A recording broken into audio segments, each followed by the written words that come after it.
Hello বন্ধুরা, আজ আমি চলে এসেছি যাদবপুরে সুলেখা মোড়ে বিখ্যাত নসার ডালপুরি খাওয়ার জন্য।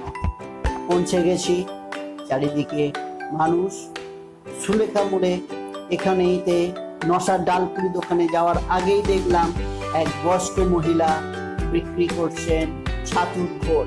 ছাতুর ঘোল আমার খুবই প্রিয়, তাই ডালপুরি খাওয়ার আগে আমি অবশ্যই ট্রাই করব মাসিমার ছাতুর শরবত। কথায় কথায় জানতে পারলাম মাসিমা ফিজিক্যালি চ্যালেঞ্জ, অর্থাৎ ওনার হ্যান্ডিক্যাপ সার্টিফিকেট আছে, কিন্তু সরকারিভাবে উনি বিশেষ সাহায্য কিছু পাননি। তাই আর দেরি না করে অর্ডার দিয়ে দিলাম ছাতুর ঘোল।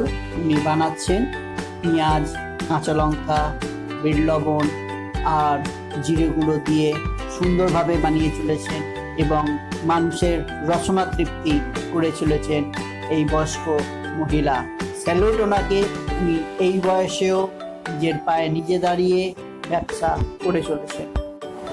ছাতুর শরবত বাঙালিদের খুবই প্রিয়। ইয়াং ছেলে মেয়েরা তারাও শরীর স্বাস্থ্য বানাবার জন্য ছাতুর ঘোল রোজই খেতে পারে। এখানে বিহারি, বাঙালি, মারোয়ারি সব ধরনের কাস্টমারই ওনার কাছে আসেন। সবার প্রিয় মাসিমার ঘোল। 15, 20, 25, 30 বিভিন্ন দামের, বিভিন্ন গ্লাস সাইজের উনি ছাতুর শরবত বিক্রি করে থাকেন।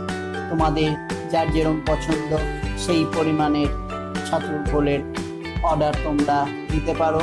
মাসিমা সেই নিপুণ হাতে বানিয়ে চলেছেন ছাতুর শরবত।